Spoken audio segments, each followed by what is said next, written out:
Hey my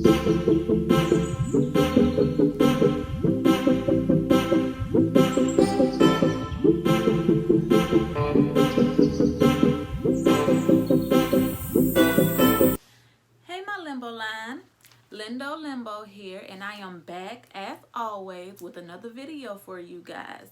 So if you clicked on this video, this is because you saw the title and was interested, because today we are talking about proper storing of breast milk. Okay, so I'm so excited to be getting into this video today. But if you are new to my channel, please make sure that you like, comment, and subscribe, and also make sure to hit that little bell notification button so that you can be notified every time that I post a video, because we in here. Okay, so just make sure that you do that, you guys. And also, if you are a person that's coming back, welcome back. I'm so happy that you decided to come back, and please make sure that you like, comment, and are already subscribed with that bell notification button already pushed. Okay, sis? All right, and welcome to LimbO.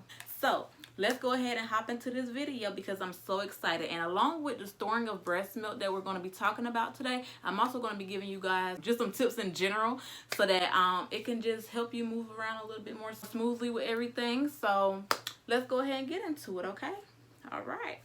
Okay, y'all, so as always, y'all already know I always come with the notes, with the receipts. Y'all already know that that's what I do.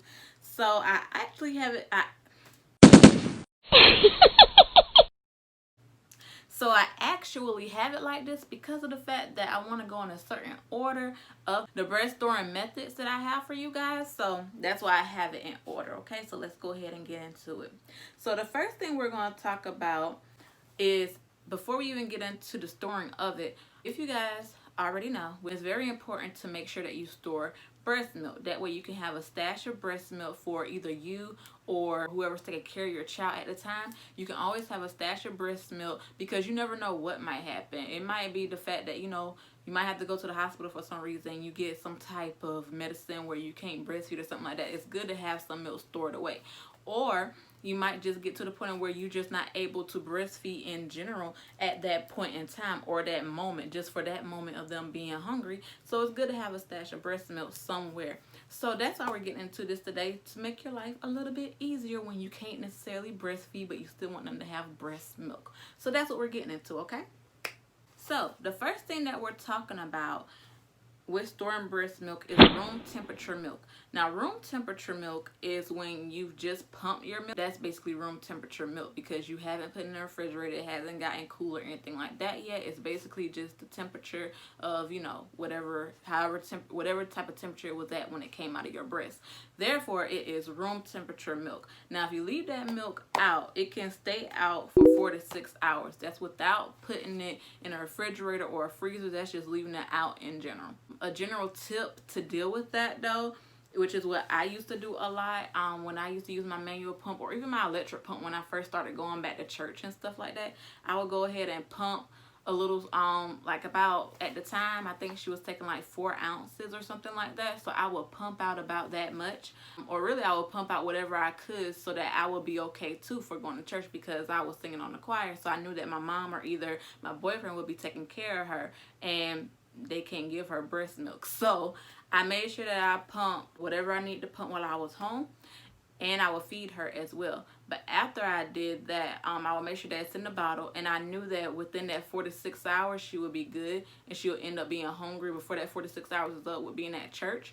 So that way they were able to give her breast milk that was in the bottle, because that was what I already pumped. So that's a general tip for that. Whenever you're going somewhere, if you have that manual pump, because there's been times that I used to pump, like on our way to the doctor with her, I would go ahead and pump, and whatever milk I had, I would leave that so that if she gets hungry while we're still out after her doctor's appointment, she had that milk. So that's a good general tip for you guys to know. You know, like after you pump your milk, if you're going somewhere, and if you have the manual pump that, like how I showed y'all in my previous video before with the products that you can buy to help you with breastfeeding and pumping and everything, if you have that manual pump that you can attach that bottle to, that's even more perfect, because you can go ahead and do that and have that bottle, and all you have to do is just put the top on it and you can give that to your baby. So it's very, very convenient, especially when you have a manual pump, or if you have the electric pump like what I have that can also run portably, like with just the battery. That's good too. And if you can attach the bottles to that as well, that'll be good too, so that you can go ahead and put a top on that and you can give it to your baby whenever they need it within that 4 to 6 hours. So remember, 4 to 6 hours, okay?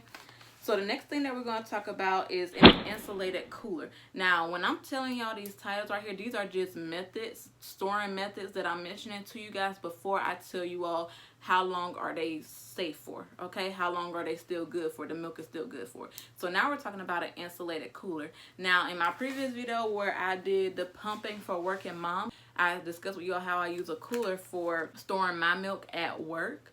So with the insulated cooler, your milk is actually good for up to 24 hours. And since I work for 12 hours, that works perfectly for me, because even though I work 12 hours, I know that when I get home, my milk is still good to put in the freezer. So an insulated cooler is very, very good for when you're going out, or if you're working or anything like that, because it's something that you can easily store your milk in that will last for at least 24 hours. So that's really good as well. But insulated cooler, if you're using that, remember 24 hours, okay? The next thing that we're also going to talk about is thawed milk in the refrigerator. So if you take your milk out of the freezer, you thaw it out, and let's say your baby's been crying because you know your baby is hungry plus sleepy.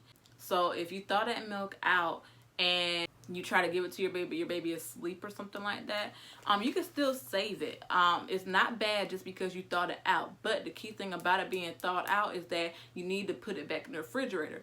But the trick with putting it in the refrigerator is the fact that it only will last you for 24 hours from that time that you had thawed it out. So you need to keep track of that. So like, let's say that you put it in there.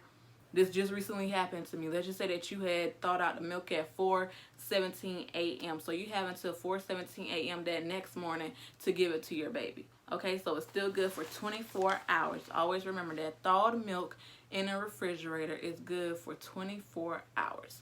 And I'm going to make sure that I put up a chart on here as well for you guys, so that you guys can actually see where it says all of this at, so that you all can see the guide for it, so that y'all can have a visual guide for it. So I'm going to put up a chart as well at the end of this, okay guys? All right, the next thing that I have for you guys is refrigerator. When you put in, after you pump your milk, if you put it straight in the refrigerator, it's good for up to 3 to 8 days. Me, I normally let it last for like maybe 3 to 4, just because of me being cautious pretty much. But it actually lasts for up to 3 to 8 days. So if you put it in the refrigerator after pumping and you feel like you might want to use it like during the weekend or something like that, you're good to go for that. Just make sure that you put it in a refrigerator so that it can last you for up to 3 to 8 days, okay? So that is with the refrigerator. And the next thing that I have for you is the freezer. When I say freezer, I mean the freezer, like the top freezer, and I also mean the deep freezer as well. So when you put it in either one of those freezers, it will last for up to 6 to 12 months, okay? So that is a big jump. And as I told y'all in my previous video with pumping, that is my main reason of why I make sure that I put it in the freezer first. Because with putting it in the freezer instead of just straight in the refrigerator, especially if I know I'm not going to use it anytime soon, with putting it in the freezer, I know for a fact that it's still going to be good for up to 6 to 12 months for her. So that's why I make sure that I put it in the freezer so that it can last for a long time. So make sure that you guys think about that when you're doing all of this storing of y'all breast milk. Make sure that you're thinking about the use of it. How much do you think you're going to be using it? Do you think you're going to be using it all that day? Because if not, you need to go ahead and put it in the refrigerator, or go ahead and put it in the freezer so that it can last longer. So freezer, deep freezer, 6 to 12 months, okay?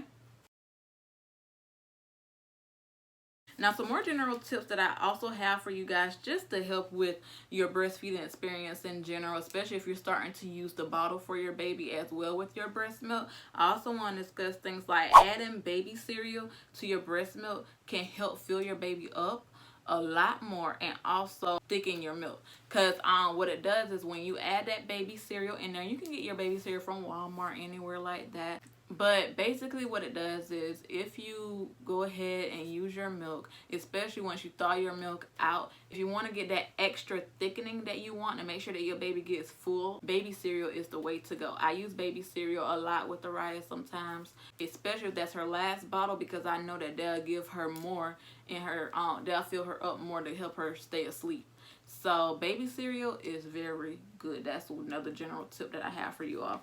Another general tip that I have for you all, after thawing your milk, like let's say you have to go to the store or something like that, and you don't think that you're going to be able to breastfeed her like in public or whatever, and you decide to get some of your breast milk that you have in the freezer after thawing it out.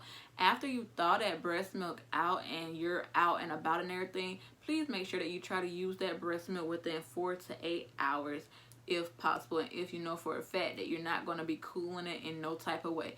The reason why I say that is because when you have thawed out milk like that, it can go bad within that 4 to 8 hours, because of the fact that even though you thawed it out, you didn't put it in the refrigerator. See, the difference is if you put it in the refrigerator, like I told y'all, you know, just now, you're able to keep it for 24 hours. But if you thaw that milk out and you just got it out like in your baby's bottle, in their baby bag, and you're out and about and everything, try to use it within 4 to 8 hours, which shouldn't be that hard, because more than likely your baby will get hungry within that 4 to 8 hours anyway. So try to use that thawed out milk within that 4 to 8 hours, okay? Another general tip that I have for you guys is when it comes down to pumping and you have either a container or a bag, always make sure to put the date and time on that bag or whatever type of storage thing you're using for your milk. Always make sure there's a place for you to put the date and time on there, because you want to know when you pump that milk and what time. So timing is everything when it comes down to how good the milk still is for your baby. It really is. So you want to make sure that you have that date and that time on there, so that you can always know, like, okay, this milk isn't good anymore, or this milk is still good for like another day or another week or something like that. Make sure that you keep that date and time on your container or on your bag, whichever one you're using when you're pumping and storing your milk. Just make sure that you have a place to put the date and time. Another general tip that I have for you guys is to store milk in 2 to 3 ounce portions to reduce waste. Make sure that I know for a lot of the pumping bags, I know for mine, it goes up to like 6 ounces. And every now and then, I will allow myself to pump if I have that much milk that's stored within me. I will allow myself to go up to 4 ounces in my bag, even though it says 2 to 3. But that's only because I know that Araya eats a lot more now versus a newborn baby. But if you're just now starting this journey with your newborn baby, and you know that your baby doesn't eat that much anyway, because your baby's stomach when they're newborn is like the size of a marble, so you know they're not going to eat that much anyway. So when you're pumping, make sure that you do 2 to 3 ounce portions. That way you have a less chance of wasting milk. So make sure that you do that, you guys, okay? The next thing that I'm going to tell you guys is that you want only as much as your baby drinks during a single feeding. So when I say that, it's going back to how much you should be storing in your bag. So you only want however much you know that your baby actually will be eating. That's how much you want to have in a bag. That way you won't have to use too many bags for one feeding. Like if you know, okay, my baby eats about 2 to 3 ounces right now, you can fill up to about 2 or 3 ounces or a little bit more in that bag, and you can know that, okay, that's the right amount and I'm not going to be wasting any milk. So it's very good to do it that way. I hope that these tips help you guys out, and I hope that the storage methods with the time and everything help you guys out too, so that you can know how you should be storing your milk and how you should be going about it, so you can know when it's old, when it's good, all that good stuff. So I really do hope that this helped you guys out. So that is all that I have for you all today. I know this was kind of a short video today, but when it comes down to storing breast milk, it's really not much to it. It's just really a matter of timing and dates and the place that you're storing it. That's really what it's all about. But I'm going to make sure that I put a chart at the end of this video so that you guys can see the visual aid of exactly what I'm talking about. I hope that you guys enjoyed this video. Like I always say, if you got any comments or requests or anything like that, based off of the videos that I do for you guys, make sure that you comment down below so that I can know. So I can know what you need me to talk about for you guys. Right now, I am going by comments on what people request of me, and I am also going based off of just life experience in general, what I share with you guys. And always remember that I am here with you guys for this breastfeeding journey, okay? And also make sure that you guys comment down below what your goal is for breastfeeding. Like, is your goal a year? Is your goal 3 months? Is your goal 6 months? Like, I really want to know what your goal is, because I really want for you guys to make it to that goal that you all have. So I just want you all to get as close to your goal as you guys can, just like I'm trying to. So we're going to be going through this together, and I am so proud of everything that is going on so far. So just keep on pushing. Keep on knowing that there's someone here motivating you, because like I always say, we ain't no quitters, okay? So make sure that you guys like, comment, and subscribe, and always make sure that you hit that post notification bell button so that you can be notified every time that I post a video for you guys. As always, y'all stay blessed. Bye.